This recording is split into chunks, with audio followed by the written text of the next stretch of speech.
मैं रिपीट कर रहा हूं कि मैं एक लाइव पोर्टफोलियो रिव्यू करने जा रहा हूं। इस लाइव पोर्टफोलियो रिव्यू में एक मिस्टर ABC होंगे, उनका एक एक्चुअल पोर्टफोलियो होगा, लेकिन उस एक्चुअल पोर्टफोलियो का 1/समथिंग करके हम रिव्यू करेंगे, बिकॉज उनकी पर्सनल इंफॉर्मेशन को, उनकी पर्सनल जो उनका फिनेंस है या कितने पैसे उनके पास, उसको हम लाइव में नहीं डालना चाहते। तो अमित जी नमस्कार, आपका स्वागत है। नमस्कार सर। नमस्कार आपके सर। पोर्टफोलियो का हम लाइव कहते हैं पोस्टमार्टम करेंगे। अच्छा निकला खराब निकला तो आप जी जानिए, सर। आप इसके लिए तैयार रहेंगे। ठीक है, तो मैं बिल्कुल सर। रिपीट कर रहा हूं, लेकिन हम आपके पोर्टफोलियो का जो हमने डिस्कस किया हुआ है उतने बाय वो करके हम डिस्कस करेंगे। सबसे पहले, और प्लीज आप लोग पेन पेपर रखें, देखें, और जब आज की क्लास हो जाए तो घर पे बैठे और अपने आप से यही सारे क्वेश्चन पूछेंगे जो मैं अभी अमित जी से पूछूंगा। और आपका अगर उस क्वेश्चन में आपका पोर्टफोलियो पास हो रहा है तो आपका पोर्टफोलियो ठीक है, कोई दिक्कत नहीं। ठीक है, हम ऐसे करेंगे। तो देखते हैं अमित जी, पहला क्वेश्चन, आपके पोर्टफोलियो में कितने शेयर्स हैं? Number of shares. Sir approximately 22-23। Approximately तो होगा नहीं सर। अच्छा टोटल बताऊं सर? शेयर तो एक अच्छा। अप्रोक्सीमेटली कैसे होगा सर? अच्छा टोटल बताता 10 हूँ सर मैं। होगा या तो 12 होगा, 10.5 तो हो नहीं सकता। Sir 23 exact. 23 बस। तो प्लीज। अब जो भी क्वेश्चन मैं पूछ रहा हूँ, देखिए, तो अमित जी के पोर्टफोलियो में 23 शेयर्स है। कोई कोई चीज का आंसर आपको नहीं देना तो आप ये कह सकते हैं कि मुझे ये नहीं बताना। ठीक है, अच्छा कुछ जी। जरूरी नहीं है, लेकिन आप को अगर आप जुड़े हैं, आपने इस पे एग्री किया है, तो आपको एक क्वेश्चन का जो आंसर नहीं बताना बता देंगे, कोई दिक्कत नहीं। ठीक ठीक है। है सर। ठीक है, अब बात करते हैं उस 23 शेयर्स का। पहले मैं आपको बताऊंगा 1/समथिंग करके, जो हमारा डिस्कशन हो चुका है ऑलरेडी। मुझे बताइए कि आपका जो सबसे ज्यादा पैसा लगा है वो किस शेयर में लगा है, उसका नाम बताइए। TCS में सर। TCS में आपका सबसे ज्यादा पैसा लगा है। सबसे कम पैसा किस में लगा है? सबसे कम पैसा। हाँ जी। सर एक मिनट। आप आराम से पोर्टफोलियो को खोल लीजिए, बस वो फिगर बताते समय ध्यान रखिएगा कि जो हमने डिवीजन बताया वो उसको ध्यान रखिएगा बस। सर टाटा पावर में सबसे कम पैसा है। टाटा पावर में, ठीक है सर, टाटा पावर में आपका। अब TCS में आपका, रिपीट कर रहा हूं मैं, डिवीजन करने के बाद जो हमने 1/समथिंग डिस्कस किया, जी सर। TCS में आपका कितना पैसा लगा हुआ है? TCS में सर लगा हुआ है मेरा। एक मिनट सर।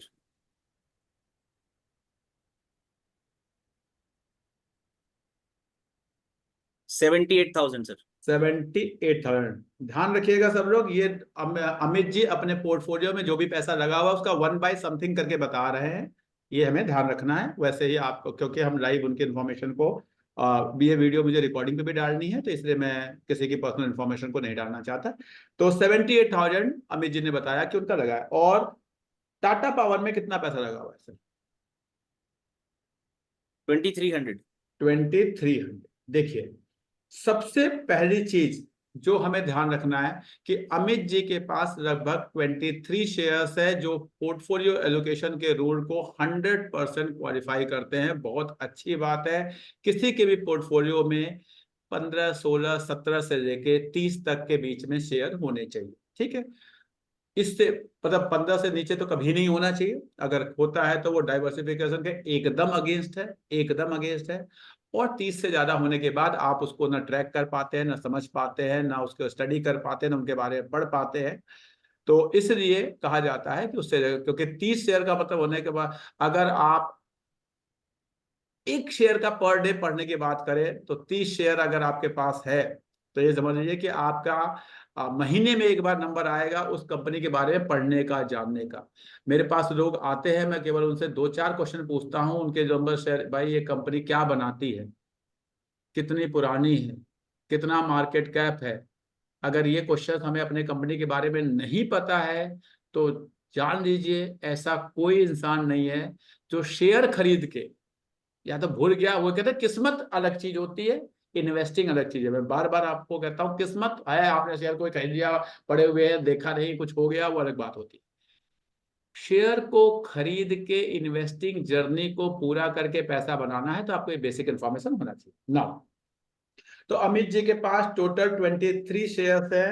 आउट ऑफ 23 इनका सबसे ज्यादा एलोकेशन 78,000 है टीसीएस में, और सबसे कम 2300 है टाटा पावर में। अमित जी, आपका टोटल पोर्टफोलियो कितने का है? सर ये मैं अप्रॉक्स वैल्यू चाहूंगा बताना। हाँ, डिवीजन, वो डिवीजन करके बता रहे हैं, कोई दिक्कत डिवीजन नहीं। करके हाँ बताना हाँ। सर। 4,30,000। 4,30,000, ठीक है। 4,30,000 का इनका पोर्टफोलियो है। तो एक और रूल जो जनरली मैं फिर कहता हूं, जब हम शेयर मार्केट में या किसी भी इवन लाइफ में हम कहते हैं आपको इतने किलोमीटर वॉक करना चाहिए। अब अगर आप 15 डॉक्टर से मिलेंगे तो आपको 15 डॉक्टर 15 बातें बताएंगे। कोई कहेगा डेली 20 मिनट वॉक कर लो, WTO वाले कहेंगे कहेंगे बहुत है। कोई कहेगा 40 मिनट कर लो, ठीक है। कोई कहेगा 1 घंटे कर लो, कोई कहेगा स्पीड वॉक करो। तो सबका ये केवल उनका अपना एक एक्सपीरियंस होता है, चीजें जो पढ़ी है, लोगों से बात किया है, उसके बेसिस पे हर आदमी का एक अपना एक्सपीरियंस होता है। उसी पे कहा जा सकता है। कोई ये साइंस का रूल नहीं है कि न्यूटन का पहला लॉ ये है, दूसरा लॉ ये है, तीसरा लॉ है, ऐसा कोई रूल नहीं। तो जब एक और रूल है कि किसी भी टाइम पे आपके किसी शेयर में जनरली 3% से कम और 8% से ज्यादा नहीं है, यानी रूल ये कहता है कि अप्रोक्स 5% आपके पोर्टफोलियो में होना चाहिए। 5% एवरेज, तभी आपका 20 शेयर का एवरेज आता है। कैसे आता है? 100 रुपए है, 5-5% लगाया तो 20 शेयर का आपका एवरेज पोर्टफोलियो बनता है। ठीक है। अब यानी 5%, अब 5% एग्जैक्ट तो हो नहीं सकता। कोई शेयर आपका 6,000 का होगा, कोई शेयर आपका 15,000 का एक ही शेयर होगा, तो आपने उसके, तो इसलिए आपको जनरली, लेकिन ये माना जाता है कि तो अगर कोई स्टॉक अपने 52 वीक लो के आसपास है तो 3% से कम नहीं खरीदना है और 8% से ज्यादा पे नहीं जाना है। जब हम 3% से कम नहीं खरीदने की बात करते हैं तो इसका मतलब होता है कि जब आप पहली बाइंग करेंगे, पहली बार शेयर खरीदेंगे, आपके पास जैसे अमित जी का पोर्टफोलियो करीब 4 लाख का है, तो कभी भी कोई भी ऑर्डर अमित जी को 12-13 हजार से कम का नहीं डालना है। ऐसा क्यों किया जाता है? क्यों नहीं? ऑर्डर अमित जी 2300 वाला ऑर्डर अमित जी का गलत है। क्यों ऐसा गलत है उसका मैं रीजन बताता हूं। जब आप छोटा ऑर्डर डालते 1000 का, 500 का, तो आपके मन में एकदम क्लियर होता है, चलो ना देखते हैं, ठीक है। मतलब आप उस पर उतना रिसर्च नहीं करते हैं।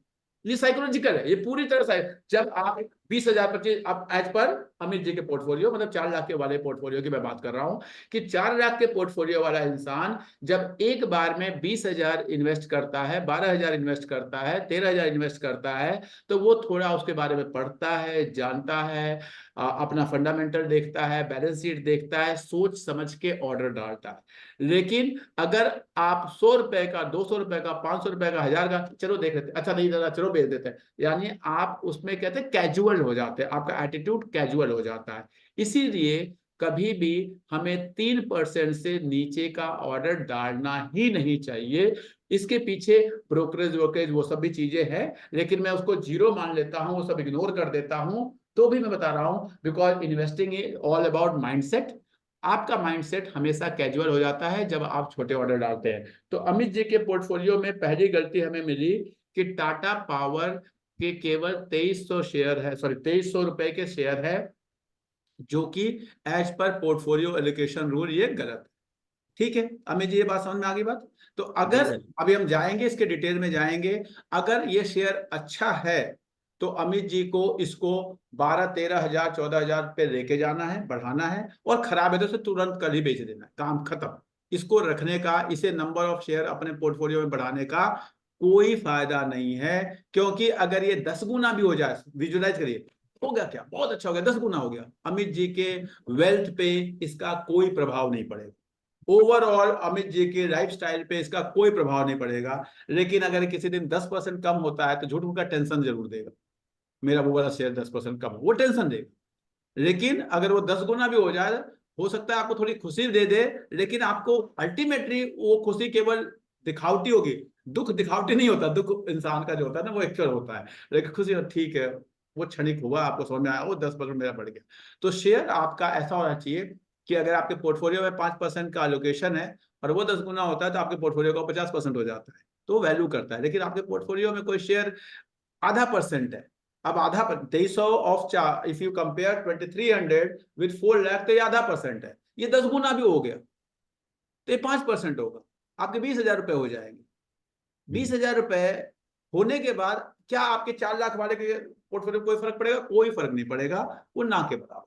इसलिए हमें इस तरह के शेयर, ऐसे शेयर कभी नहीं खरीदने चाहिए, हमें उसमें टाइम वेस्ट नहीं करना चाहिए, क्योंकि अगर हम ऐसा करेंगे तो हमारा टाइम वेस्ट होगा और हम अपने रिसर्च में उतना टाइम एलोकेट नहीं कर पाएंगे। ठीक है, तो अमित जी ये बात आपको समझ में आ गई? बिल्कुल सर, बिल्कुल। चलिए अब हम एक एक शेयर को लेके चलेंगे अमित जी के पोर्टफोलियो में। पहला हमने देख लिया नंबर ऑफ शेयर, ठीक है। अब बात करते हैं जो 78,000 है, ये सबसे ज्यादा है। पहले इसको देखते हैं कि अमित जी के पोर्टफोलियो में मैक्सिमम किसी शेयर में कितना पैसा लगाना चाहिए। रूल कहता है 8% के आसपास तक चले जाते हैं, ठीक है। यानी 4 लाख का पोर्टफोलियो है तो 8% यानी 32, 33, 34, 35,000 तक जाना चाहिए था। लेकिन जब आप 78,000 पे चले गए, यानी आपने अपने पोर्टफोलियो का 20% एक ही शेयर में लगा दिया। अब अगर आप रिस्क लेने वाले इंसान हैं, मैं उनकी बातें नहीं कर रहा कि हाँ जी कोई विजय केडिया है, कोई वो है, मैं हमेशा बात करता हूं तो एक सर्विस क्लास के जनरल इंसान की बात करता हूं, जिसको पैसे लगाने हैं, इन्वेस्ट करने हैं, कुछ सालों के बाद उसको वेल्थ क्रिएट करना है। आपको ध्यान रखना है कि अगर एक शेयर नहीं चला, ध्यान से समझिए, 20% आपने लगा दिया और नहीं चलना है, कोई बहुत बड़ी बात नहीं है। HDFC बैंक जो है पिछले 3 साल से जहां था वहीं है। पेज जी सर। इंडस्ट्री जैसा अच्छे से अच्छा शेयर पिछले 5 साल से जहां, 4 साल से जहां था वहीं है। तो कोई शेयर नहीं चलेगा, ये बहुत साधारण सी बात है, उसके लिए हमें हमेशा तैयार रहना चाहिए। तो जब आप अपने पोर्टफोलियो में किसी शेयर का 20% कर देते हैं, उस एक शेयर के ना चलने पे, बहुत अच्छा शेयर भी कभी कभी 10-10 साल नहीं चलता। अगर आपको देखना है तो 2009-10 से लेके और 2017 तक के रिलायंस की जर्नी को देख लीजिएगा, आपको समझ में आ जाए। या बहुत पीछे क्यों जाना है, 2021 से लेके 2024 तक के HDFC बैंक की जर्नी को देख लीजिएगा, आपको समझ में आ जाए। ठीक है, तो अच्छे से अच्छा शेयर भी किसी टाइम पे नहीं चलता और ये कोई बुरी बात नहीं है, वो मार्केट का ऐसा सिचुएशन होता है, मार्केट ऐसे ही चलती है, ये हमें समझना पड़ेगा। तो जब 78,000 TCS में अमित जी ने लगाया, तो अमित जी ने ये दूसरी बहुत बड़ी गलती की। अमित जी के पोर्टफोलियो के हिसाब से, जो पोर्टफोलियो टोटल है 4 लाख, 4 लाख का 5%, 6%, 7%, 8%, 32-35 हजार तक, यानी 3,000 के आसपास। इस समय तो 4,000 हो चुका है, 4,400, 500 हो चुका है। तो अमित जी के पास मैक्सिमम 7-8 शेयर जो हैं वो TCS के होने चाहिए थे, लेकिन इस समय अमित जी के पोर्टफोलियो में शायद 18-20 शेयर होंगे एज पर दिस कैलकुलेशन। तो वो एक गलती है जो कि हमें समझना है, या आप लोग को सबको ध्यान रखना है।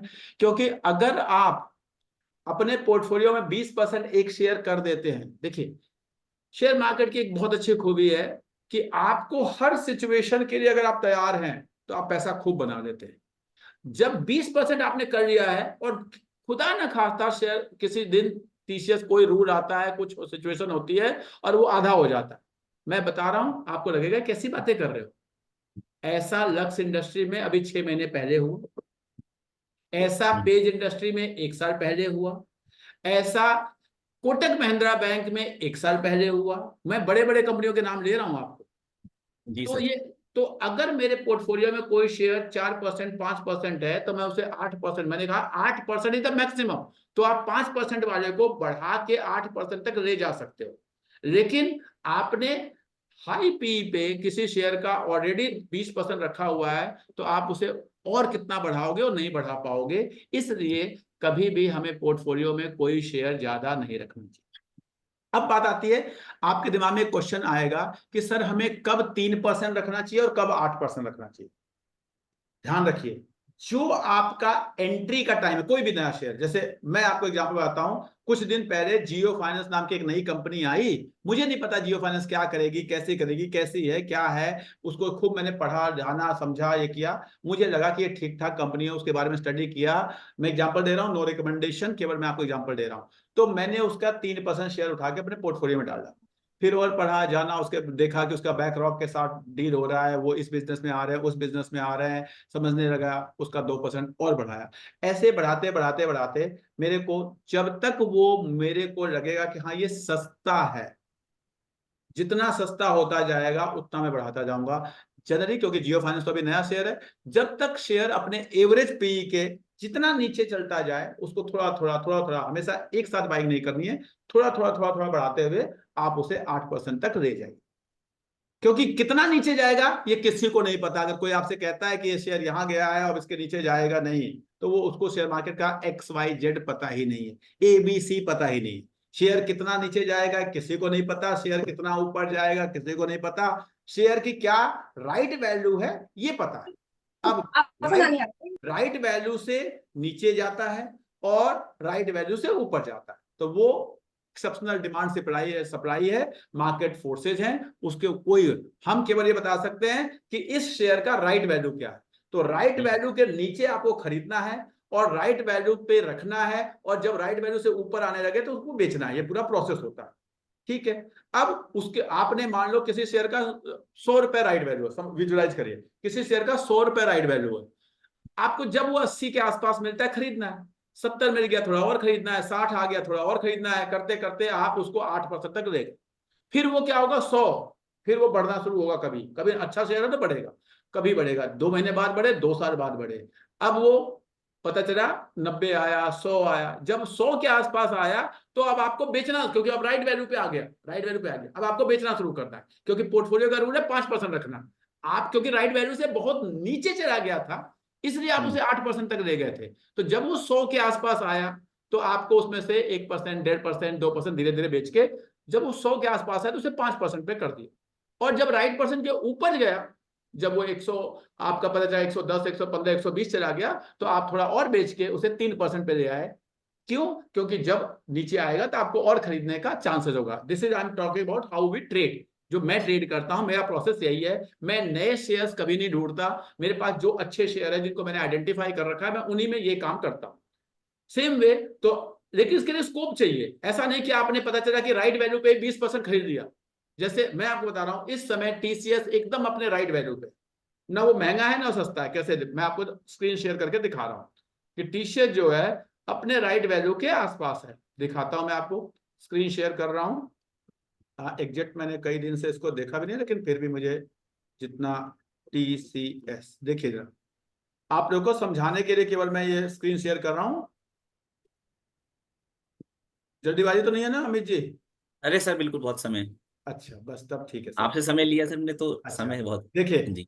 ये इसका राइट वैल्यू है कि ये अपने 30 के पी के आसपास, जब सॉरी आपका जो एवरेज पी है इसका 25 के पी के आसपास आता है।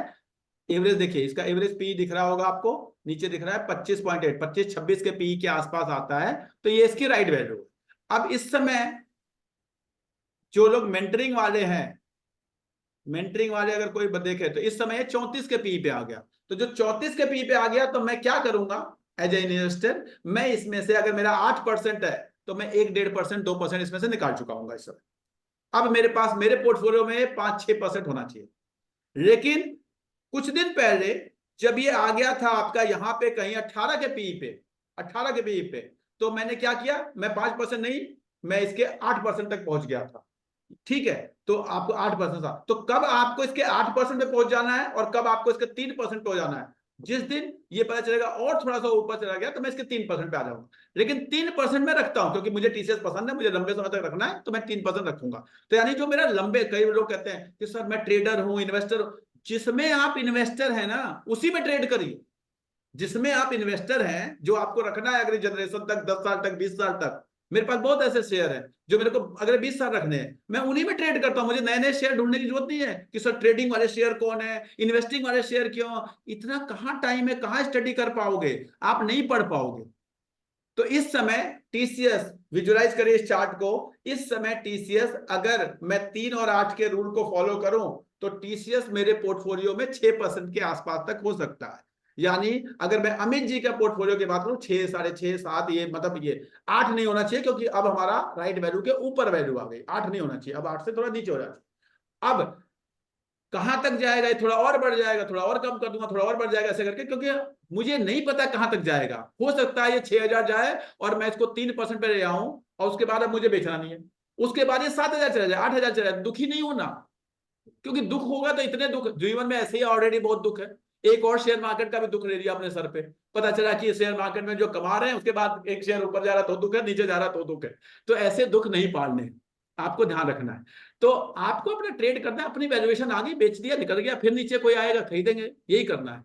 तो अब इस वैल्यूएशन पे टीसीएस जो है, मैं मान के चलता हूँ 6-6.5% अमित जी के पोर्टफोलियो में होना चाहिए। 6% होता है 24-25 हजार रुपए का होना चाहिए, है 87,000, यानी ये एक गलती है। क्या मैं सही हूँ अमित जी?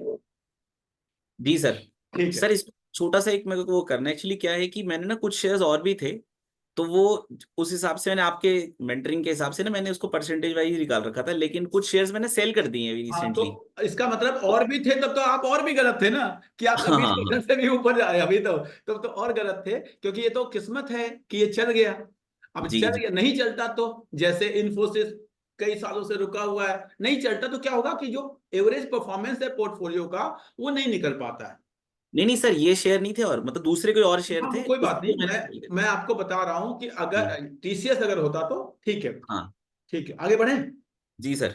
अब ये तो आप लोग को ये समझ में आ गया कि कितने नंबर ऑफ शेयर होने चाहिए, कितने परसेंटेज होने चाहिए। अब जैसे टाटा पावर, मैं एक टाटा पावर का भी एग्जांपल लेता हूँ कि जो इनके पास सबसे कम है, फिर उसके बाद हम एक एक शेयर को नहीं देख पाएंगे ऐसे। तो अब टाटा पावर की मैं बात करूं अगर, तो इस समय ये किस पी पे अवेलेबल है? इस समय टाटा पावर भी ओवर वैल्यूड है, यानी ये इनके पास 6% के आसपास होता। अगर ये होता तो, मेरे पास नहीं है, इसका बाकी डिटेल मैं नहीं देख रहा हूं, मैं केवल एग्जांपल वैल्यूएशन के बेसिस बता रहा हूं कि जी टाटा पावर अगर है तो मैक्सिमम 6% होना चाहिए, लेकिन इनके पास तो 0.5% है, जो होने का कोई लॉजिक नहीं है, वो तो हमारे कहीं रूल में आता ही नहीं है। 3 से 8 का हमारा रूल है, 5 इज द एवरेज। ठीक है, जब बहुत सस्ता मिलेगा तो हम 8 तक ले जाएंगे, और जब महंगा होता चला जाएगा तो हम उसको 3 पे ले जाएंगे। ये हमारा एक बढ़िया सा डाइवर्सिफिकेशन का रूल है, जिससे कि आप रोएंगे नहीं, परेशान नहीं होंगे। ठीक है, अब बात जी सर। करते हैं बाकी शेयर्स को, देखते हैं कौन कौन से शेयर। अब ये तो हो गया कैसे हम उसकी कहते हैं परसेंटेज बढ़ाते घटाते हैं अपने पोर्टफोलियो में। अब एक एक शेयर बताते जाएंगे अमित जी। नेक्स्ट शेयर का नाम बताइए आप अपने। Sir doctor Reddy lab. हाँ, डॉक्टर रेडी लैब, ठीक है जी। अब मैं परसेंटेज की बात नहीं करूंगा, जितना भी है वो चीजें मैं आप लोग को समझा दी। डॉक्टर रेड्डी लैब, अब मैं देखूंगा कि ये शेयर जो है उसकी क्वालिटी क्या है। ये क्यों नहीं आ रहा मुझसे, रुकिए। डॉक्टर रेड्डी लैब, ये आ गया ना। 4 चीजें अगर सही हैं, ध्यान से समझिएगा, 4-5 चीजें आपको समझना है। ये जान लीजिए कि सबसे पहले क्या कंपनी पिछले कई सालों से उसके सेल्स में ग्रोथ हो रहा है कि नहीं, देखेंगे। सबसे पहले प्रॉफिट एंड लॉस अकाउंट में जाइए और देखिए 10 साल पहले ये 11,000 करोड़ का माल बेचती थी, और आज के टाइम पे ये 28,000 करोड़ का माल बेचती है। यानी पिछले 10-11 सालों में ये लगभग लगभग 3 गुना हो गई। 3 गुना होने का मतलब होता है कि 25-26% का CAGR चल रहा है। ठीक है, 25-26% का CAGR निकलता है, तभी वो 3 गुना हो पाएगी, अदरवाइज वो नहीं हो पाएगी।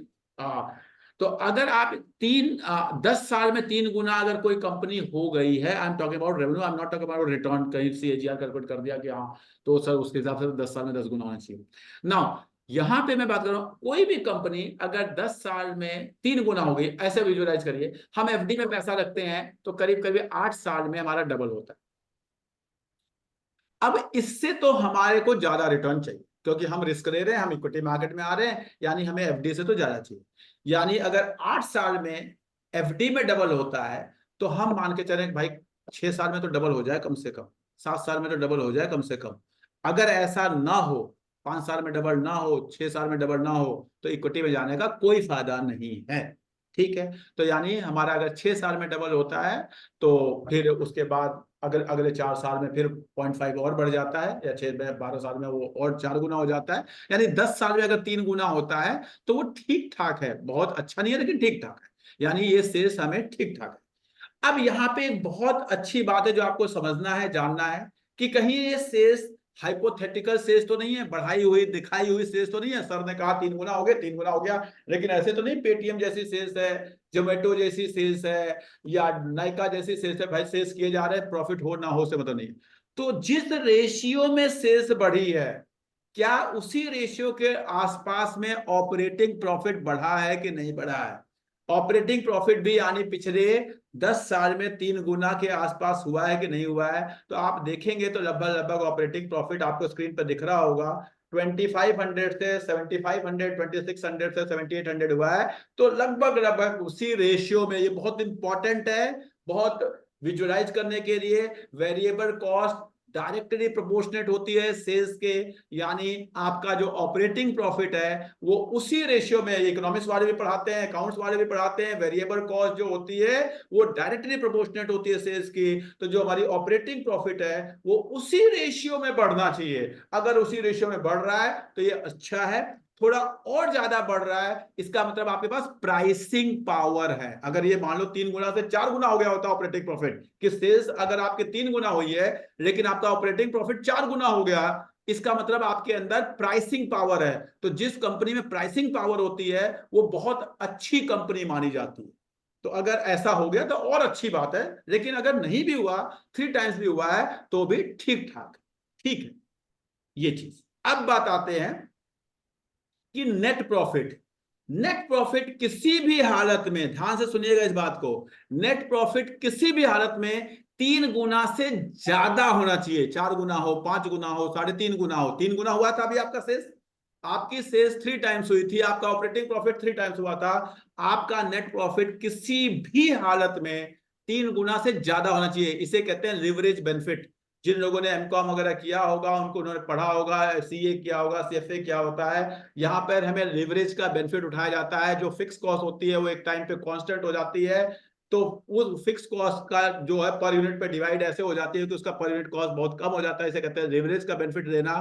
तो जो नेट प्रॉफिट है वो किसी भी हालत में 3 गुना से ज्यादा, अगर वो 3 गुना से कम हो रही है, 3 गुना हो रहा है, यानी आपके फिक्स कॉस्ट का लिवरेज बेनिफिट आपको नहीं मिल रहा है, तो वो बहुत अच्छा बिजनेस नहीं माना। तो अब मैं अगर यहाँ पे देखूं कि पिछले कुछ सालों में देखिए अगर ध्यान से, तो ये करीब करीब आपका 4-7 गुना के आसपास हुआ है नेट प्रॉफिट। तो ये जनरली अच्छे बिजनेस में ऐसा होता है। कोई भी अच्छा बिजनेस होगा आप देखोगे तो उसमें ऐसा ही होगा कि जो आपका नेट प्रॉफिट होगा वो आपका ऑपरेटिंग प्रॉफिट के ग्रोथ से, सेल्स की ग्रोथ से हमेशा ज्यादा होगा। ये एक फाइनेंस का रूल है। जो लोग फाइनेंस पढ़ते हैं जानते हैं, पढ़ा होगा एमकॉम वगैरह में, डिफरेंट टाइप के लिवरेजेस होते हैं। अब उसमें हम जाएंगे तो वो थोड़ा सा वो हो जाएगा। तो यानी यहाँ पे भी ये ठीक है, बिजनेस अच्छा है, इसका सेल्स भी बढ़ा, इसका ऑपरेटिंग प्रॉफिट भी बढ़ा, और इसको लिवरेज का बेनिफिट भी मिल गया, नेट प्रॉफिट भी अच्छे से बढ़ा। अब बात करते हैं कहीं इसका पैसा, कैश जो है वो बिजनेस में आ रहा है या नहीं आ रहा। कहीं ऐसा तो नहीं कि प्रॉफिट तो दिखा रहा है, अकाउंटिंग में केवल दिखा दे रहा है, एक्चुअल में प्रॉफिट नहीं आ रहा। क्योंकि आप अकाउंटिंग को मैनिपुलेट कर सकते हैं, कैश को मैनिपुलेट नहीं कर सकते। कैश तो बैंक में आता है, बैंक जितना क्रेडिट करेगा वो करेगा, बैंक डेबिट करेगा करेगा, वो आपके हाथ में नहीं होता। इसलिए किसी भी फर्म की अकाउंटिंग को जानना है, समझना है कि वो सही कर रहा है गलत कर रहा है। एक लेमैन, वैसे तो आप अगर अकाउंट्स पर जानते हैं तो बहुत सारी चीजों को देख के कर सकते हैं, हमारी इसके ऊपर बहुत सारे सेशंस होते हैं, उसको आप समझ सकते हैं। लेकिन मैं आपको एक लेमैन के लेवल में बता रहा हूं कि आप उसके कैश को देखो कि जितना कंपनी का ऑपरेटिंग प्रॉफिट है उसी के आसपास क्या ऑपरेटिंग कैश कंपनी के पास आ रहा है। ऑपरेटिंग प्रॉफिट को समझिए, 2000 से शुरू हुआ और आपका 7800 तक गया, तो क्या उतना ऑपरेटिंग कैश कंपनी के पास आ रहा है? तो मुझे दिख रहा है कि यहाँ पे ऑपरेटिंग कैश जो है थोड़ा सा, अगर मैं देखूं तो मुझे थोड़ा सा दिक्कत समझ में आता है कि हाँ जी उतना कैश नहीं आ पा रहा जितना ये ऑपरेटिंग प्रॉफिट में दिखाते हैं। दिख रहा है आप लोग को? तो इसको अब जब ये सिचुएशन आती है तो यहाँ पे एक चीज देख रहा जाता है, नेट प्रॉफिट के कंसेप्ट को। कि अगर आपको लगे कि जब भी मेरा ऑपरेटिंग प्रॉफिट, अगर ऑपरेटिंग प्रॉफिट के आसपास ऑपरेटिंग कैश आ रहा है, एक्सीलेंट, उससे अच्छा बिजनेस कुछ हो ही नहीं सकता। ठीक है, उससे अच्छा बिजनेस। लेकिन अगर जनरली आपको नहीं मिलेगा, मैं आपको बताऊं, बहुत बहुत ही अच्छे बिजनेस में, बहुत ही टॉप क्लास बिजनेस में उसको ढूंढना, आइडेंटिफाई करना, उसको से अपने आप देखोगे जितने अच्छे बिजनेस होंगे आप ढूंढोगे तो आपको वो बहुत कम पब्लिक के पास होते हैं, अच्छे अच्छे लोगों के पास वही वाले शेयर्स होते हैं। अब ये जो ऑपरेटिंग आपका, ये जो आपका ऑपरेटिंग कैश है, ये किसी भी हालत में नेट प्रॉफिट से तो ज्यादा होना चाहिए।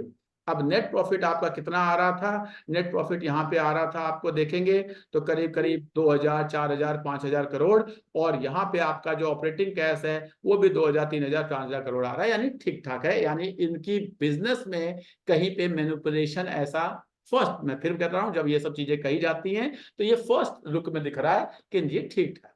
यानी अमित जी ने, मैं एक कंपनी को डिटेल में जाके अमित जी प्रूफ करने के दिखा रहा हूं कि हाँ आपका, यानी आपका कैश फ्लो ठीक है, आपका प्रॉफिट ठीक है, आपके बिजनेस का ग्रोथ ठीक है, बिजनेस डॉक्टर रेडी है, यानी जिस सेक्टर में है वो सेक्टर ठीक ठाक है, ग्रो कर रहा है। जैसे जैसे हमारी इंडिया की इकोनॉमी ग्रो करेगी वैसे वैसे इंश्योरेंस का कवर बढ़ता जाएगा, ज्यादा से ज्यादा लोग हॉस्पिटल्स में जाएंगे, जो आपका प्रिवेंटिव टेस्ट मेजर्स होते हैं वो करवाएंगे। पहले क्या होता था, हम बुखार होता था तब हम ब्लड टेस्ट करवाते थे, अब तो लोगों जी एक एक कहते हैं लाइफस्टाइल का एक पार्ट है ब्लड टेस्ट करवाना, ये करवाना वो करवाना, तो ये चीजें बढ़ती जाएंगी, यानी बिजनेस में ग्रोथ भी समझ में आता है। अब बात आती है कि हाँ जी बिजनेस का वैल्यूएशन क्या है। बिजनेस अच्छा है, लेकिन अच्छे बिजनेस को क्या हमने महंगे रेट पे तो नहीं दिया हुआ है, तो उसका देखेंगे आरओई क्या है। आरओई इसका है 21। एक ये बहुत फंडामेंटल सा रूल है, जब भी आपका स्टॉक का पी जो है, स्टॉक का पी अगर आपको आरओई से कम में मिलता है, ध्यान रखिएगा इस बात को, स्टॉक का पी आरओई से कम में मिलता है तो वो एक अच्छी, कई बार लोग कहते हैं 20 पी कम या 40 पी कम या 80 पी कम, ये कुछ नहीं, इसका कोई रूल नहीं। कौन सा पी कम, 30 मार्क्स कम या 40 मार्क्स कम या 50 मार्क्स कम। जेई में देखेंगे तो 150 मार्क्स बहुत है, नीट में देखेंगे तो 720 मार्क्स ही चाहिए, अदरवाइज तो कुछ होगा ही नहीं। तो वो उसी तरह से कौन सा पी कम या कौन सा पी ज्यादा ये नहीं कहा जा सकता, कुछ रूल्स हैं, उन रूल्स को हम फॉलो करते हैं। तो उसमें एक बहुत अच्छा रूल है, जब कहा जाता है कि your P should be less than your ROE, ये एक अच्छी वैल्यूएशन किया जाता है, तो यहाँ पे हमें वो रूल फॉलो हो रहा है। दूसरी चीज, हम पी को देखते हैं बाकी इंडस्ट्री के साथ, कि बाकी इंडस्ट्री में जो आपकी फार्मा कंपनियां वो किस पी पे हैं, तो दिख रहा है 40 पे, 30 पे, 26 पे, यानी यहाँ पे भी मुझे ये 29 के, सॉरी 28, 20 के पी पे है, यानी वैल्यूएशन वाइज यहाँ पे भी मुझे सस्ते दिख रही है। तीसरा चीज मैं देखता हूँ, इसको मैं कंपेयर करता हूँ कि ये पास्ट में किस पी पे मिलती थी ये कंपनी, अगर मैं इसको देखता हूँ तो यहाँ पे भी मुझे ये वैल्यूएशन वाइज सस्ती, तो पी को हम 3 तरह से देख पाते हैं, और ये तीनों तरह से आपके पास एक अच्छी कंपनी अच्छे रेट पे पड़ी हुई, अच्छी कंपनी भी है और अच्छे रेट पे भी है। प्लीज, मैं जब ये बातें कर रहा हूं तो मैं अमित जी का पोर्टफोलियो को रिव्यू कर रहा हूं, मेरी कोई रिकमेंडेशन नहीं है, मेरे पास ये शेयर है या नहीं है तो कल ही कोई न्यूज आएगी मैं उसको बेच दूंगा, और या मैं कल खरीद लूंगा, ये कुछ नहीं है। केवल मैं आप लोगों को सिखाने की कोशिश कर रहा हूँ, बार बार बताता हूँ, मैं एक टीचर हूँ, मेरा काम पढ़ाना है, मैं पढ़ाता हूँ, मैं टिप्स नहीं देता, ना मैं दूंगा, मैं आपको बता रहा हूँ इन चीजों को अपने शेयर पे देखें और फॉलो करें, आपको अच्छा लगता है तो ठीक है। तो अमित जी नेक्स्ट कंपनी का नाम बताएंगे। Sir FL India. FL India ना, अब मैं जाता हूँ एफएल इंडिया पे, ठीक, बहुत अब थोड़ा फास्ट चलूंगा। हाँ जी, आरओसी आरओई मुझे 15 के आसपास दिख रहा है, प्रमोटर्स की होल्डिंग ठीक ठाक है, कंपनी का जो ग्रोथ है, अब चलते हैं पहले वैल्यूएशन को देख लेते हैं। वैल्यूएशन क्या बहुत महंगा तो नहीं है, वैल्यूएशन ठीक है, बहुत महंगा नहीं है, लेकिन ठीक है, अपने एवरेज पी के आसपास है, दिख रहा है मुझे एवरेज पी के आसपास, ये डॉटेड लाइन जो दिख रही होंगी उसी के आसपास है। अगर मैं इसको इंडस्ट्री से कंपेयर करता हूं तो भी मुझे 60-70 पे पूरी इंडस्ट्री भी दिखती है। यहाँ पे बस एक चीज मुझे दिखता था, देखिए यहाँ पे, अब कोई कहेगा कि जी आरओई इसका 15 है, पी इसका 73 है, एकदम यहाँ पे ये थोड़ा सा मुझे महंगे दिखती है एज कम्पेयर टू। तो 3 तरह से मैंने इसको कंपेयर करने की कोशिश की, पी को कंपेयर करने दिया। अब ये है ना, कितने पैरामीटर्स पे ये सही होते थे, एक पैरामीटर पे ये महंगा स्टॉक है, ये महंगा स्टॉक है, लेकिन जब मैं इसको महंगा देखता हूं तो मुझे समझ में आता है कि इस सेक्टर के सारे स्टॉक ही महंगे होते हैं। इस सेक्टर के सारे स्टॉक देखोगे आपको 70 के पी पे, 80 के पी पे दिख रहे हैं, 68 के पी पे दिख रहे हैं, तो वो समझ में आता है। ठीक है, अब बात करते हैं इसके ग्रोथ की, बात करते हैं क्या इसका ग्रोथ कैसा हुआ है। तो पिछले, अब मेरे पास 4-5 साल का, 6 साल का डेटा दिख रहा है, सेल्स बहुत अच्छे से ग्रो हुई है, ऑपरेटिंग प्रॉफिट भी बहुत अच्छे से ग्रो हुआ है, नेट प्रॉफिट भी बहुत अच्छे से ग्रो हुआ, तीनों चीज दिख रही है अमित जी आपको। जी सर। ठीक है, अब बात करते हैं कैश फ्लो का। कैश फ्लो मुझे ऑपरेटिंग प्रॉफिट के आसपास दिख रहा है। हाँ जी, मेरा ऑपरेटिंग प्रॉफिट कहाँ था? मेरा ऑपरेटिंग प्रॉफिट था करीब 300-400 करोड़ का, और मेरा ऑपरेटिंग कैश फ्लो भी मेरा 300 करोड़ के आसपास है। तो यानी ये ठीक ठाक है, कोई ऐसी बात नहीं है। क्योंकि कैश कुछ हमारा इन्वेंट्री में फंस जाता है, कुछ डेटर्स में फंस जाता है, तो थोड़ा बहुत ऊपर नीचे होता है, लेकिन ये ठीक है। अब बात करते हैं शेयर होल्डिंग पैटर्न। क्या ऐसा तो नहीं है कि पब्लिक के पास ये बहुत शेयर डंप किया जा रहा है? तो पिछले 2-3 साल का डेटा देखेंगे तो आपको पता चलेगा कि नहीं, पब्लिक से ये शेयर लिया जा रहा है। यानी पहले पब्लिक के पास ये 18% था, आज के टाइम पे पब्लिक के पास केवल 13% है। यानी कुछ जो बड़े एनालिस्ट हैं उन लोगों ने इसका अपना स्टडी करके देखा कि अच्छा शेयर है, ये अब स्ट्रॉन्ग हैंड्स में जा रहा है। या तो ये प्रमोटर के पास जा रहा है, एफआईआईज के पास जा रहा है, डीआईएस को देखेंगे तो वो 6% से वो पहुंच गए 16% पे। यानी बड़ी बड़ी म्यूचुअल फंड कंपनियां इस शेयर को खरीद रही हैं। तो इससे हमें लगता है कि ये अच्छा शेयर आपको अच्छे रेट पे है, रख लीजिए। बहुत थोड़ा सा कंपेरेटिवली ये महंगा है, लेकिन ये शेयर महंगे ही मिलते हैं। कुछ चीज ऐसी होती है जो महंगी ही होती है, उसको जी सर। आपको पीवीआर में मूवी देखनी है, वो महंगी है लेकिन वो महंगी ही होती है। वो भी थोड़ा हमारा एक्सपीरियंस, पढ़ना समझना, इसीलिए कहा जाता है कि शेयर को पढ़ना पड़ता है, जानना पड़ता है, उसके बारे में स्टडी करना पड़ता है। क्योंकि जो चीज, कुछ ऐसी चीजें होती हैं जो आपको महंगी है, और वो ये हीरा हो रहा है महंगी यहाँ पर सारे कॉपी किताबें। महंगी ही मिलेंगी, आपको महंगी ही मिलेंगी। ठीक है, अब मैं जा रहा हूँ नेक्स्ट शेयर। नेक्स्ट शेयर का नाम बताइए sir. Sir Gujarat alkaline. Gujarat alkaline sir, इससे पहले JUJ, एक JUJ, हाँ सेकंड वाला। Yes sir. देखिए, चलिए इसको देखते हैं। कंपनी का प्रॉफिटेबिलिटी तो बहुत खतरे में है, दिख रहा है आपको। ROE माइनस में है, प्रमोटर्स की होल्डिंग 50% से कम है। उसके बाद यहाँ पे शेयर मुझे फंडामेंटली खराब दिखना शुरू हुआ, दिख रहा है। अब जी ये सर। चीज जैसे ही मैंने देखा, यानी कंपनी खुद पैसा नहीं कमा रही तो हमें क्या कमा के देगी? अब ये इसमें क्या पैसा नहीं बनेगा? इसमें जुआ है, सिंपल सी बात है। अच्छा होगा खराब होगा कुछ नहीं कह सकता मैं आपको। कंपनी नहीं कमा रही जी, मेरे को ये पता है कि जो कंपनी, जो बस दिल्ली नहीं जा रही उसमें बैठ के मैं दिल्ली कैसे जाऊं? ये तो तभी हो सकता है कि ड्राइवर को फोन आ जाए, उसके उसके बीवी का, उसके बेटे का, पापा आप नहीं आओगे तो मैं केक नहीं काटूंगी। अब वो भाई, जब भाई हम तो जा रहे हैं जी, जिसको पब्लिक को, हम तो दिल्ली जा रहे हैं, ऐसा कुछ हो गया। और ऐसा होता है कई बार कि जी एक टैक्सी में बैठ के आप जा रहे थे चंडीगढ़ की तरफ, और टैक्सी वाला कहता जी, खड़ा था ISBT पे, चंडीगढ़ चंडीगढ़ चंडीगढ़, आप बैठ गए जी, चंडीगढ़ जा रहा था, तब से उसके बीवी का फोन आ गया, जी आज तो हमारा एनिवर्सरी है, आप चंडीगढ़ कैसे जा रहे हैं? बोला भाई मैं तो दिल्ली जा रहा हूँ, आपके पैसे वापस ले लो। मैं तो ऐसा कुछ हो जाए तो पता नहीं, क्योंकि आपने देख लिया कि कंपनी खुद पैसा नहीं कमा रही। वैल्यूएशन वाइज देखते हैं कंपनी की क्या हालत है। वैल्यूएशन वाइज क्योंकि नेगेटिव में लॉस है कंपनी का, यानी पी आपको दिखेगा ही नहीं। देखो इसके बाद आपको 2023 के बाद पी तभी हो सकता है, प्रॉफिट जब होगा ही नहीं तो पी कहाँ से आएगा? इसके बाद दूसरी चीज देखते हैं कि हाँ जी सेल्स वगैरह क्या कर रहा है। तो सेल्स देखेंगे, 2000 करोड़ से कंपनी की सेल्स 3000 करोड़ पहुंची है पिछले 8 सालों में। तो 8 साल में जब कंपनी 1.5 गुना हुई है, इतने में तो FD का पैसा हमारा डबल हो जाता है। 8 साल जी सर। में हमारा कंपनी की सेल्स 1.5 गुना हुई है, और इतने टाइम में मैंने बताया कि FD में पैसा हमारा डबल हो जाता। तो अब देखिए नेट प्रॉफिट नेगेटिव में आ चुका है। तो ऐसे कंपनियों में ये है, ये जुआ है, आपकी मर्जी है रखना है नहीं रखना है। मैं अगर होगा तो मैं इस शेयर को कभी देखूंगा ही नहीं, खरीदूंगा भी नहीं, मैं इसको नहीं रखूंगा। मैं जुआ नहीं खेलता स्टॉक मार्केट में। मैं फिर बता रहा हूं, जब मैं ये कह रहा हूं मैं इस शेयर को नहीं रखता, इसका मतलब ये नहीं कि कल ये नहीं बढ़ेगा और आपने मेरी बात सुनी और कह दिया सर ने तो बिकवा दिया था, देखो ये 8% बढ़ गया, देखो ये 10, ये जो 8%, 10%, 20% बढ़ता है, वो सट्टेबाजी होती है उसमें। आलू की मंडी में भी सट्टेबाजी होती है, क्रिकेट के मैदान में भी सट्टे।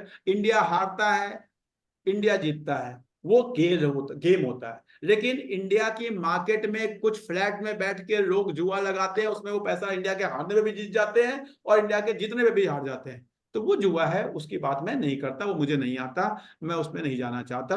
और वो एक्चुअल में किसी को नहीं आता, वो तो बस जिसके साथ हो जाता है वो कहता है हाँ जी अच्छा। नेक्स्ट कंपनी पे चलते हैं सर। सर है BSE। हाँ जी सर जियो फाइनेंस की भी बताओ प्लीज जरा, जियो फाइनेंस। मैम, आई होप आप बीच में जुड़े हैं, तो अभी हम एक पोर्टफोलियो एनालिसिस कर रहे हैं, उसको सीखिए आप प्लीज। ठीक है, हाँ जी बताइए अमित जी, क्या बोला आपने? BSE Bombay stock exchange sir. Bombay stock exchange BSE limited की बात कर रहे हैं। आरओसी आरओई मुझे अच्छा दिख रहा है, इसमें प्रमोटर नहीं होंगे क्योंकि ये प्रोफेशनली मेंटेन कंपनी है, इसमें प्रमोटर्स आपको हमेशा जीरो दिखेंगे, मैं आपको नीचे जाके दिखा दूंगा। और इसमें बाकी चीजें दिख रहा है कि हाँ जी कंपनी प्रॉफिट मेकिंग कंपनी है, ईपीएस ग्रोथ अच्छा 20% का ईपीएस ग्रोथ हो रहा है, सेल्स ग्रोथ भी 20% की हो रही है पिछले 20 सालों से। अच्छा, क्या ये महंगी हो चुकी है, इसको देखने की कोशिश करते हैं। हाँ जी पिछले, हाँ थोड़ा सा अब ये शेयर महंगा हो चुका है, ये देखना है। यानी इस समय अगर मेरे पोर्टफोलियो में है तो ये 3% 4% होना चाहिए, उससे ज्यादा नहीं होना चाहिए, ये आपको ध्यान रखना है। ठीक है, महंगा शेयर का ये मतलब नहीं हो कि हमारे पोर्टफोलियो में नहीं होना चाहिए। महंगा शेयर का मतलब मैंने आपको बताया, सस्ता होगा तो 8% हो जाएगा, महंगा होगा तो अगर वो अच्छा शेयर है जिसको मुझे रखना है तो वो 3% हो जाएगा। ठीक है, ये बात मैंने आपको बताई। क्या ये खरीदने का टाइम है? पता नहीं जी, मैं तो नहीं खरीदूंगा, मैं नहीं खरीदता हूं, मैं हमेशा सस्ते पे ही खरीदता हूं। ठीक है, मैंने पीएस से कंपेयर करके देखा, ठीक ठाक है, बहुत सस्ता नहीं, क्योंकि कुछ सस्ते दिख रहे हैं कुछ महंगे दिख रहे हैं। कैम्स को देखूं तो इससे कम है, आईएक्स को देखूं तो इससे कम है, अगर मैं एमसीएक्स को देखूं तो इससे ज्यादा है, यानी बहुत पीएस के टर्म्स में भी बहुत मुझे अट्रैक्टिव नहीं दिखती है। अब बात करते हैं कि हाँ जी इसके सेल्स में क्या हुआ, तो सेल्स मुझे पिछले 2013 से 2023 के बीच में, 24 के बीच में 3 गुना हुई है, 3 टाइम्स हुई है। कोई बहुत अट्रैक्टिव नहीं है लेकिन ठीक ठाक है। ठीक है, अगर मैं प्रॉफिट को ऑपरेटिंग प्रॉफिट को देखूं तो ये करीब डबल के आसपास से, या डबल मतलब 3 गुना से थोड़ी कमी हुई है। नेट प्रॉफिट को देखता हूं क्योंकि इनके फिक्स कॉस्ट जो होता है पोर्शन बहुत बड़ा होता है, यानी जिस भी कंपनी में फिक्स कॉस्ट का पोर्शन बड़ा होगा ध्यान रखिएगा, उस पे लिवरेज का बेनिफिट ज्यादा होगा। कॉस्ट के 2 कंपोनेंट होते हैं, फिक्स कॉस्ट वेरिएबल कॉस्ट। अब 100 अगर मैं मान लेता हूं तो एक कंपनी ऐसी हो सकती है जिसका वेरिएबल कॉस्ट 80 है और फिक्स कॉस्ट 20 है, दूसरी कंपनी ऐसी हो सकती है जिसका फिक्स कॉस्ट 80 है और वेरिएबल कॉस्ट 20 है। तो जिस कंपनी में फिक्स कॉस्ट का कंपोनेंट ज्यादा होता है उस पर लिवरेज का बेनिफिट और ज्यादा होता है। क्यों? क्योंकि जितना ज्यादा उसकी सेल्स बढ़ेगी उतना पर यूनिट वो फिक्स कॉस्ट डिवाइड होके, तो यहाँ पे उसका बेनिफिट इनको बहुत अच्छा मिल गया है। ठीक है, और ये अचानक से सेल्स इनकी जो है यहाँ पे दिखी बढ़ी हुई, लेकिन उस सेल्स ये 1 साल में बढ़ी है उसके बाद फिर नीचे हो गई है, क्या होगा पता नहीं। हाँ ठीक है, अभी बहुत बिजनेस ठीक ठाक है, इस लाइन का चल रहा है। जब तक आपको पता है इक्विटी मार्केट में ग्रोथ है, सब पैसे लगा रहे हैं, तो बीएससी तो चलेगा। ठीक है जी, कैश फ्लो देखते हैं। Cash flow negative negative negative ही दिख रहा है, तो बहुत ज्यादा मतलब बहुत ऐसा अट्रैक्टिव मुझे ये बिजनेस समझ में नहीं आ रहा सर। मतलब मेरे पास होता तो मैं नहीं लेता, मैं इसको नहीं लेता। पड़ा है तो मतलब 3% से ज्यादा तो किसी हालत में आपके पोर्टफोलियो में शेयर नहीं। ठीक है, आगे बढ़ते हाँ हैं। सर। नेक्स्ट, जी सर, अगला है CDSL। CDSL, चलिए जी, फिर हम सीधे जाते हैं। सबसे पहले हम CDSL सबको पता है, अब हम उतना डिटेल में नहीं जाएंगे। CDSL दिख रहा है, आरओसी बहुत अच्छा है, आरओई बहुत अच्छा है। ठीक है, ये सारी चीजें दिख रही है। सेल्स का ग्रोथ 32% का है, ईपीएस का ग्रोथ 30% का है। ठीक है, अब मैं चलता हूँ आपको, अब देखिए इसको वैल्यूएशन को देखता हूं, तो वैल्यूएशन वाइज ये भी अब बहुत सस्ता नहीं हुआ है, यानी लेने के राइट पे तो नहीं है। लेने का टाइम पे कभी था, कुछ दिन पहले तक था, 2023 के मार्च तक था। आज के टाइम पे अगर कल को ईपीएस बढ़ जाए और फिर इसके वैल्यूएशन कम आ जाए तो देखा जाएगा। अच्छा, मैं कहूंगा कि कल को जब ये सस्ता होगा तब खरीदा, तो सस्ता होगा तब खरीदने का मतलब ये नहीं कि इसका प्राइस नीचे आएगा। हो सकता है कि कुछ टाइम के बाद इसकी अर्निंग बढ़ जाए तो हम इसको दोबारा खरीदने के बारे में, क्योंकि पी हमें नीचा होना चाहिए। जब कभी कहा जाता है कि शेयर को करेक्शन पे खरीदना, इसका ये कहीं से मतलब नहीं होगा प्राइस नीचे आएगा तभी खरीदना। सेम प्राइस पे ही अगर कल को उसकी अर्निंग बढ़ जाए तो हम उसको खरीदने के बारे में सोच सकते हैं। ठीक है, जैसे एक मकान होता है, वो मकान 1 करोड़ में है और मुझे 1 लाख रुपए रेंट दे रहा है, मैं नहीं खरीदूंगा। लेकिन वही मकान 1 करोड़ में अगर वो 2 लाख रुपए रेंट देने लगे कल को, तो मैं उस मकान को खरीद कर रेंट पे लगा दूंगा। तो ये वो चीज होती है। तो इसका मतलब जब भी आपसे कहा जाता है करेक्शन पे खरीदो, करेक्शन पे खरीदो, तो जनरली लोग सोचते हैं उसका प्राइस नीचे आएगा तब मैं खरीदूंगा। ऐसा जरूरी नहीं है। आप सेम प्राइस पे या उससे थोड़ा बढ़े हुए प्राइस पे भी अगर अर्निंग बढ़ जाए तो आपको उसको खरीदनी चाहिए। तो इस समय ये बहुत सस्ता नहीं है, यानी खरीदने के उसमें तो बिल्कुल नहीं है। ठीक है, बाकी ये भी आपके पोर्टफोलियो में 3% से ज्यादा नहीं होना चाहिए। ठीक है सर, जी सर। जी नेक्स्ट सर, बताइए। सिम्फनी। सिम्फनी बहुत समझाया था लोगों को कुछ दिन पहले तक, जब ये नहीं चल रहा था तो लोगों को बताया था। जो लोग हैं हमारे साथ जुड़े हुए कई सालों से उनको पता होगा। आरओसी जी सर। आरओई देखिए अच्छा है कंपनी का। कंपनी का प्रोमोटर्स की होल्डिंग 73% है। ठीक है। अच्छा, एक चीज अब यहाँ पे इस शेयर के बाद लूंगा मैं आपको, देखिए जरा। ये शेयर आपको पिछले, मैं 3 साल का चार्ट दिखा रहा हूँ, आपको समझ में आएगा। ये शेयर बिल्कुल 3 साल से नहीं चल रहा था। और जो लोग मुझसे जुड़े हुए हैं उनको बहुत अच्छी तरह पता होगा। पोर्टफोलियो में मेरा डिस्क्लेमर है, मेरे पोर्टफोलियो में बहुत अच्छे मात्रा में था, थोड़ा मैंने बेचा है। थोड़ा मुझे और बेच सकता हूँ या बेचूंगा, जो भी करूंगा मेरी मर्जी है। हाँ, मैं इसको मेरे पोर्टफोलियो में मैं कम ले कर दिया हूँ, यानी खरीदने का तो बिल्कुल टाइम नहीं है। जो लोग, कोई है ऐसा जुड़ा हुआ जिसको सिंफनी के टाइम से मेरे टाइम जुड़ा हुआ है? भावना जी बताइए, कुछ बोलना हाँ चाहेंगे? सर, मैंने भी लिया था। लिया था ना? तो हाँ मैं सर 800 के आसपास लिया था लिया था। एंड अभी तो खैर डबल हो गया। मेरे को एक चीज सर पूछनी थी, मैं इंटरप्ट करूंगी, सॉरी हाँ अमित जी। जी हाँ, नो इशू। इस शायद से बायबैक आया है सर, क्या करना चाहिए? तो देखेंगे जो करेंगे, अभी फिलहाल वो अलग से बात कर लेंगे। मैं तो अभी आपको ये बताया कि ये जो है इस तरह से, जैसे अभी मैं थोड़ी देर पहले कहा था कि 20% कोई शेयर हो जाए नहीं रखना चाहिए। अब ये हमारे पास 5-7% था, 8% तक ले गए थे। ठीक है जी, नहीं चला, 3 साल नहीं चला। अब 3 साल नहीं चला, लेकिन 6 महीने में, बल्कि 4 महीने में डबल हो गया। तो बात तो वही होगी ना, मेरा शेयर 4.5 महीने, 4.5, 3.5 महीने, 3.5 साल में डबल हो गया। ये इससे अच्छा क्या हो सकता है? तो अच्छे शेयर को, इसलिए मैं कहता हूं, अगर यही मान लो मेरे पोर्टफोलियो में 20% होता तो मुझे तंग करता, बार बार वो चल ही नहीं रहा, मेरा पोर्टफोलियो हिल ही नहीं रहा। इसीलिए कहा जाता है, अमित जी आपको समझ में आ गया टीसीएस वाली कहानी? बिल्कुल सर। अब आपको मैंने 3 साल का चार्ट लगा के दिखा दिया कि 2021 से लेके 4 साल ऊपर ऐसे उसी रेट पे था, लेकिन जो भागा है। तो इसीलिए क्या होगा कैसे होगा किसी को नहीं पता। अच्छा शेयर कैसे, मैं अच्छा इसको क्यों बोलता था, अगर किसी को याद होगा तो एक ही चीज मुझे दिखती थी, वो थी प्रमोटर्स की होल्डिंग। प्रमोटर्स जो है अपनी होल्डिंग बेचने को तैयार ही नहीं थे। अगर शेयर खराब, देखिए जरा 73, 73, 73, 73 आपको दिखेगा। अगर शेयर खराब है, कंपनी डूबने वाली है, तो सबसे पहले उससे बेच के भागते हैं प्रमोटर्स। प्रमोटर भागते हैं, बिल्कुल दिखता है, क्योंकि उनको भागना होता है। उनको सबसे ज्यादा कंपनी के बारे में पता होता है। ये मुझे बहुत कॉन्फिडेंस देता था। एक ऐसा ही और शेयर था, अगर किसी को याद होगा आपको बता देता हूँ। नहीं, क्या नाम है उसका? वोल्टास नहीं, क्या था वो कंपनी? किसी को जल्दी बताइए। किसी की थी वॉशिंग मशीन वाली वर्लपूल। कंपनी, वॉशिंग मशीन वाली कंपनी। वोल्टास लिया। वोल्टास ही थी। Voltas. Videocon. Sir Whirlpool Whirlpool Whirlpool, एकदम वर्लपूल। सही, एकदम सही। मैं यही जानना चाहता था कितने लोग रेगुलर वाले जुड़े हुए हैं। देखिए जरा, इसमें भी देख लीजिएगा। अब वर्लपूल को देखिए ध्यान से, इसके प्राइस के मूवमेंट को देखिए, 75, 75, 75, 75, 75। यानी पता था कुछ ना कुछ तो हो रहा है कंपनी में, मुझे नहीं पता क्या है, लेकिन प्रमोटर की होल्डिंग मुझे अपने आप में बहुत कॉन्फिडेंस देती थी। अब आपको 51 दिखा, लेकिन ये 51 हुआ तो उसके बाद हुआ क्या, ये देखिएगा क्या प्राइस भागा है। पता चला कि प्राइस था 1400, 1500, 1300, 1200, और ये हो गया 2000। जो तेजी भागी है ना, तो इसीलिए कहा जाता है कि अच्छे शेयर को अच्छे रेट पे खरीद के रखें। अमित जी आपका next share. Sir SBI card. SBI, अब बड़ा अच्छा सा है। अब ये देखिए, इस शेयर को भी मैं दिखाता हूँ। 3 साल से 4 साल से कुछ नहीं हो रहा है इस शेयर में, कुछ नहीं हो रहा, देखिए। लेकिन अब आपको समझना है कि क्या मैं इसको बेच दूं, क्या मैं इससे निकल जाऊं, मुझे नहीं पता। मेरे से कोई पूछेगा तो मैं तो, देखो आरओसी आरओई दिख रहा है मुझे बहुत अच्छा, प्रोमोटर्स की होल्डिंग दिख रही है बहुत अच्छी, यानी कंपनी पैसा भी कमा रही है।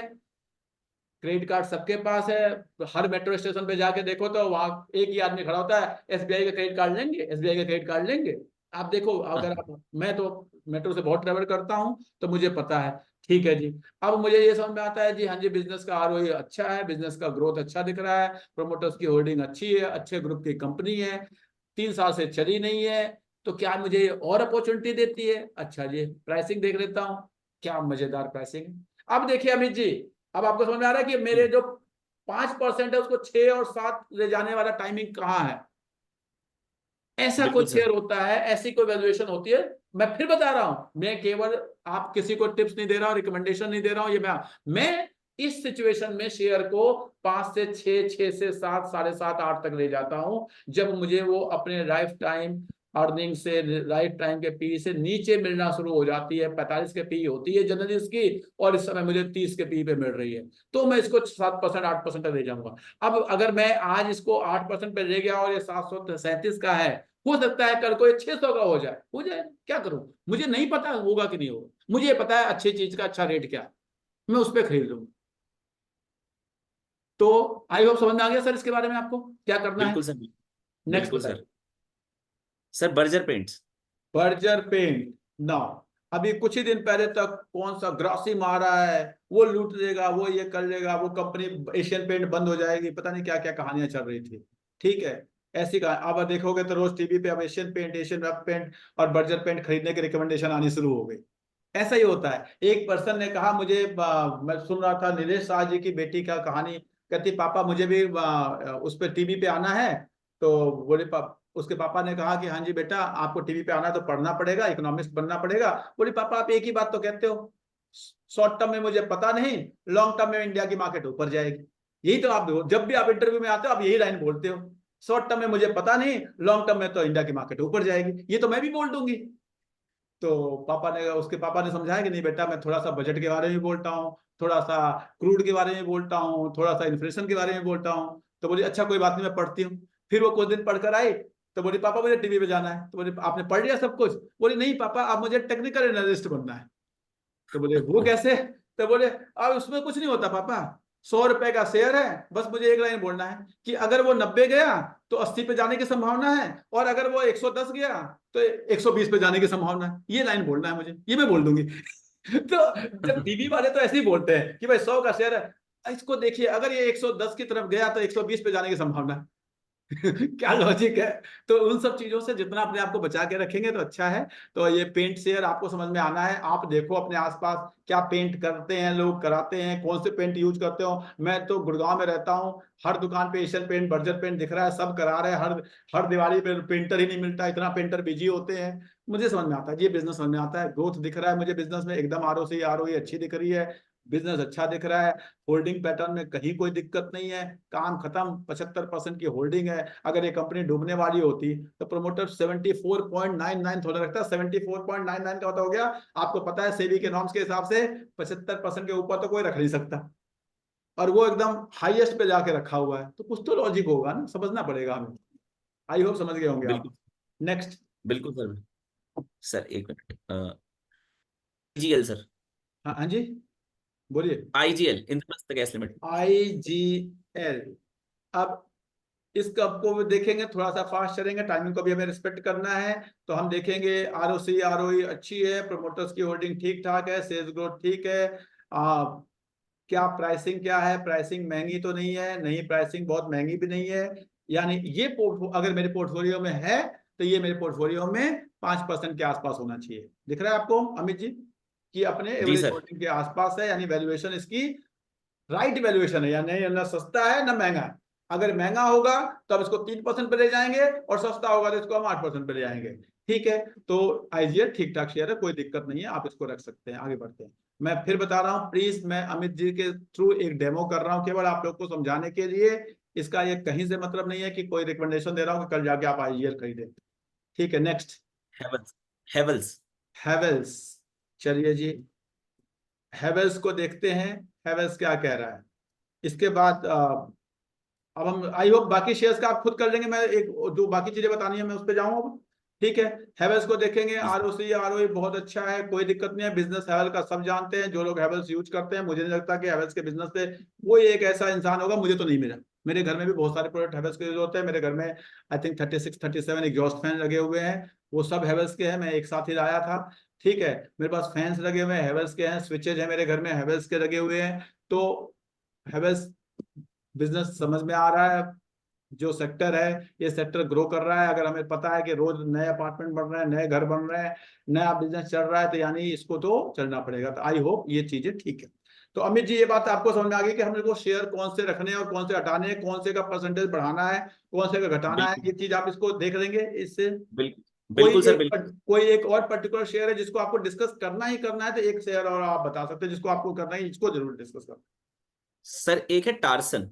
टार्सन, ये लीजिए। टार्सन प्रोडक्ट देखते हैं जी, मैं तो इसको उठा के फेंक दूंगा। दिखा मुझे, क्या दिखा आपको? ROE 0, ROC 0 दिख रहा है आपको? जी सर। ठीक है। उसके बाद इंट्रिंसिक वैल्यू के आसपास है शेयर, सेल्स में ग्रोथ कुछ दिख नहीं रही है, रेवेन्यू में ग्रोथ कुछ दिख नहीं रही है। पी के हिसाब से तो खैर पी तो नेगेटिव हो ही जाएगा क्योंकि प्राइवेट प्रॉफिट होगा ही नहीं। ठीक है, ये देखिए, तो यानी शेयर कोई सस्ता भी नहीं है कहीं से। तो मुझे तो समझ में नहीं आता है इस तरह के शेयर। आपकी मर्जी है, आप इसको रखना चाहें तो। नहीं मैं इस तरह के शेयर नहीं रखता सर। मेरी जी। पोर्टफोलियो के हिसाब से अगर आप देखेंगे तो मैं इस तरह के शेयर से मैं थोड़ा अपने आप को दूरी बना के रखता हूँ। पता नहीं क्यों मुझे डर लगता है। आप देखेंगे जो इससे पहले जितने भी शेयर आपने देखे होंगे उसमें पब्लिक की होल्डिंग थी कहीं 10%, कहीं 12%, कहीं 15%। यहाँ पे देखिए पब्लिक की होल्डिंग 44%। जी सर। म्यूचुअल फंड कंपनियों के शेयर अच्छे नहीं लग रहे हैं। DIH को में से कोई ऐसा है जिसके पास 5-7% रखे हुए हैं लोगों ने, प्रमोटर, यानी पब्लिक को ऐसे शेयर। तो इसलिए मैं एक ध्यान रखें कि बहुत अच्छे जो शेयर होते हैं ना, वो पब्लिक के पास 10%, 12%, 8%, 9%, 20% मैक्सिमम होते हैं। अगर कोई शेयर पब्लिक के पास 40%, 50% पहुंचने लगे ना, तो उससे मतलब वो कहते हैं ना, उसे ओवर सब्सक्रिप्शन हो गया है, वो ओवर उसका। जी तो इसलिए उसमें थोड़ी सी भी खड़बड़ी मचेगी तो सब बेचने भागेंगे सबसे पहले। ठीक है। ठीक नेक्स्ट। है। अब ठीक ये है सर। बात आ गई कि आपको ये समझ में आ गया कि आपके पोर्टफोलियो में कहाँ प्रॉब्लम है, क्या अच्छा है, कौन से शेयर रखने हैं, कौन से शेयर बढ़ाने हैं, कौन से शेयर घटाने हैं, ये चीज आपको समझ में आ गई। अब बात करते हैं बिल्कुल। कि आपके पोर्टफोलियो में एलोकेशन आपका कैसा है। तो आपको जब भी मैंने शेयर बताया तो आपको एक मार्केट कैप यहाँ पे दिखा होगा। जी ये सर। पूर्णतया इस बात पे डिपेंड करता है कि आपके रिस्क लेने की क्षमता क्या है। जैसे यहाँ पे आपको 2400 है, और अगर आपने जो पहला शेयर बताया था मुझे वो था TCS।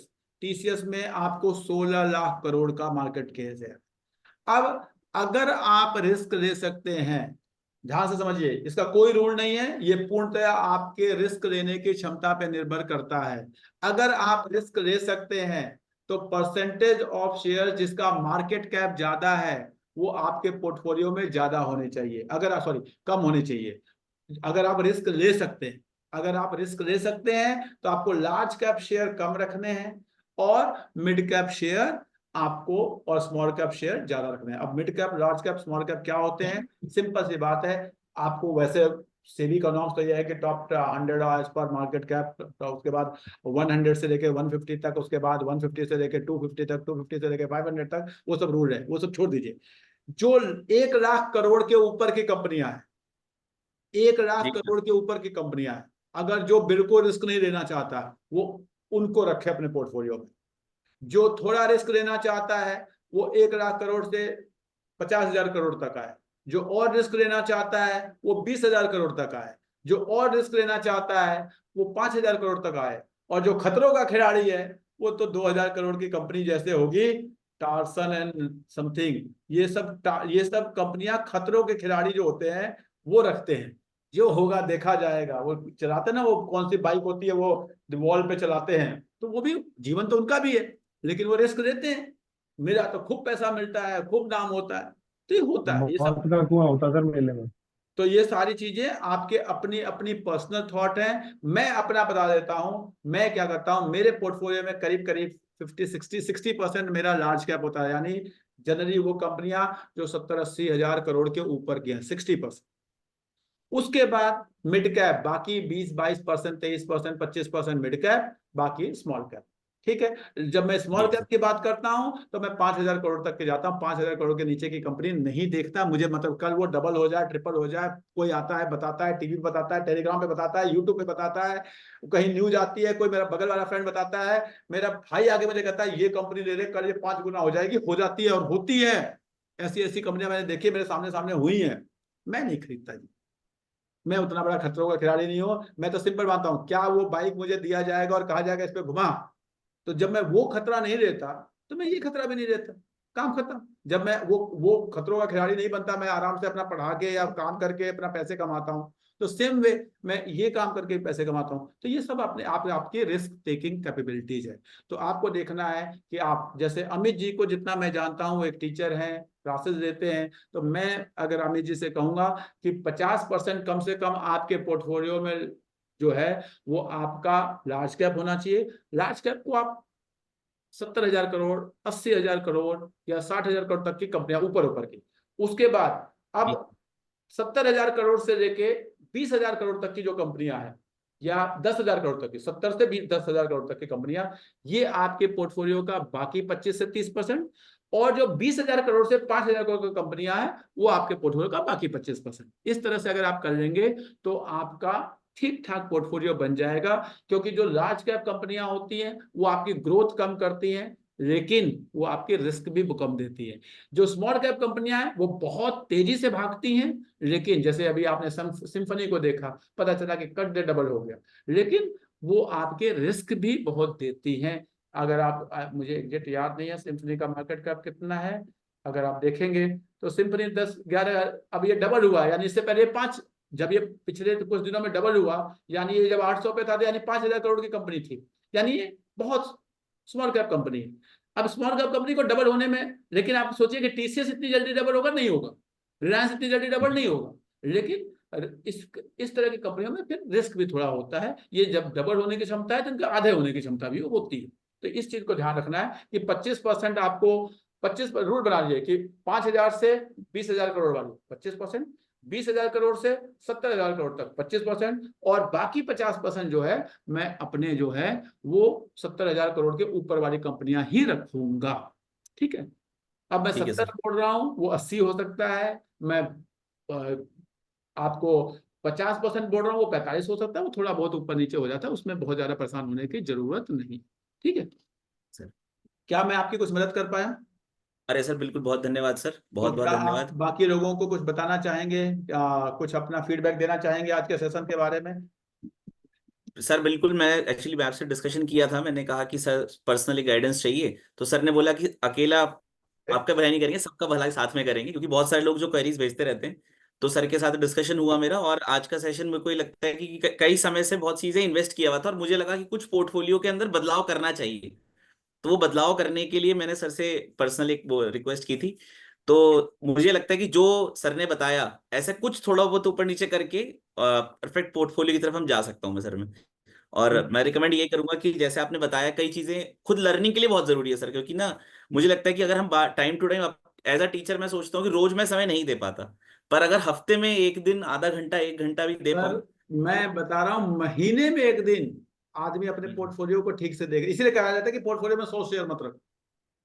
जी सर। महीने में एक दिन बैठे अपने पोर्टफोलियो को देखे, उसकी वैल्यूएशन देखे, कितना कंपोजिशन देखे, करना चाहिए, नहीं कर सर पाते। आपसे जुड़ने के बाद ही सीखा कि कितने कितने शेयर रखने हैं और कितना परसेंटेज रखना है। हालांकि थोड़ा सा ये ऊपर नीचे गड़बड़ देखिए हो जाता है, क्योंकि we are in a learning process. कोई बात नहीं सर, यही तो कहता है शेयर मार्केट में सर, इंसान की नॉलेज कम है, वो इंसान नहीं, हमारे ना इमोशन है, कभी लगता है टी शर्ट आ गया, इस रेट पे आ गया, दे देते हैं, कुछ न्यूज आ गया, अच्छा लगा, अच्छा है, सुनते रहते हैं, और जी। अच्छी है, किस्मत अच्छी निकल गई तो आपका 3,000 का शेयर अभी 4500 पे हुआ है, 15 करीब करीब 50% बढ़ा है पिछले 6 महीने में, जी सर 6-7 बिल्कुल महीने सर। में 50% बढ़ा है, तो ये अच्छी निकल गई। लेकिन वही है कि अगर वो रुक जाता तो पोर्टफोलियो ग्रोथ नहीं होता। कोई और फीडबैक देना चाहेगा आज के सेशन के बारे में कि कैसा लगा आप लोगों को, कैसा क्या इस तरह का सेशन और होना चाहिए, नहीं होना चाहिए, क्या या कुछ और किस तरह का सेशन चाहिए आप लोगों को? क्योंकि जो आप लोग फीडबैक देते हैं, जो आप लिखते हैं, उसी के बेसिस पे मैं आगे का सेशन प्लान करता हूँ। तो कई बार आप लोग लिख देते हैं एक्सीडेंट सेशन ये वो, उससे अच्छा है कि आप लोग लिखें कि आज के सेशन में क्या मिला आपको और आगे आप किस तरह का सेशन चाहते हैं। तो जब आप लिखते हैं तो थोड़ा हेल्प करता है मुझे। नीता सिंगर मैम प्लीज, मैं आपसे सुनना चाहूंगा। जी सर, बहुत टाइम से मैं अपना जो पोर्टफोलियो है उसको ठीक करना चाह रही थी, लेकिन मेरी हिम्मत नहीं हो रही थी कि कहाँ से कितना कम करें या ज्यादा करें। तो आई ओपनर सेशन मतलब मेरी तो मेरे लिए तो बहुत ज्यादा नॉलेजेबल और इंफॉर्मेटिव था, क्योंकि समझ नहीं आता कि CDSL या वो इतना बढ़ गया है, मतलब दूसरे जो कई शेयर्स हैं मेरे बहुत बढ़ गए हैं, तो हिम्मत भी नहीं हो रही है उन्हें निकालने को। 5% rule I will apply. Thank you ma'am, thank you very much. देखिए हमें ना बढ़ गए हैं तो अच्छी बात है, उसको आपको फिर नीचे में लेने का मौका तभी मिलेगा जब आप उसको 5% पे 3% पे ले आएंगे, तभी कभी वो नीचे आएगा। तो अगर वो ऑलरेडी 8% 10% हो जाएगा तो फिर आप कभी और बढ़ा नहीं पाएंगे अपने पोर्टफोलियो में। ठीक है, बिल्कुल। Thank you. भावना जी आप कुछ कहना थैंक यू चाहते वेरी हैं? Much. Yes I would say कि बहुत अच्छा सेशन था sir, this was very interactive and her session में हमें कुछ नया सीखने को मिलता है। जैसे इस सेशन में मुझे जो सीखने को मिला वो था operating cash, operating profit and net profit का कॉम्बिनेशन किस तरीके से देखना चाहिए।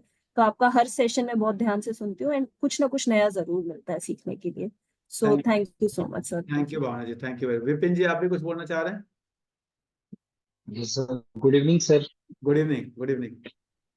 सर बहुत ही ज्यादा अच्छा लगा ये सेशन। मतलब मैं एक्सपेक्ट नहीं कर पा रहा था कि इतनी सारी चीजें मतलब एक बार में पोर्टफोलियो एनालिसिस करने से सीखने को मिलेगा सर। मतलब बहुत सारे डाउट्स क्लियर हो गए, कौन सा 3% का रूल है, 5% का, 8% का। मतलब सर बहुत सारी चीजें क्लियर हो गई, कैसे मतलब और अच्छे से जज करना। मतलब मैं तो सर एक भी क्लास मिस करने की कोशिश ही नहीं करता, चाहे कुछ भी हो उसको पोस्टपोन कर दो, लेकिन ये क्लास तो अटेंड करना ही है सर। थैंक तो यू। मतलब बहुत अच्छे से समझ आया। थैंक यू सो मच जो सर। जो लोग रिव्यू के लिए आते हैं मेरे पास, मैं आपको बता रहा हूँ, मैं क्यों आप लोग को बता रहा हूँ कि जो रिव्यू के लिए आते हैं, पैसे देकर आते हैं, उनका साथ मैं यही करता हूँ। जो अभी मैंने आपको बताया, मैं उनके साथ यही करता हूँ कि पोर्टफोलियो को लेके बैठता हूँ, उनसे पूछता हूँ टोटल एसेट कितना है, कितना प्रॉपर्टी में लगाया है, कितना एफडी में लगाया है, कितना है। फिर उसमें से देखता हूँ उनके आपके लायबिलिटीज क्या है।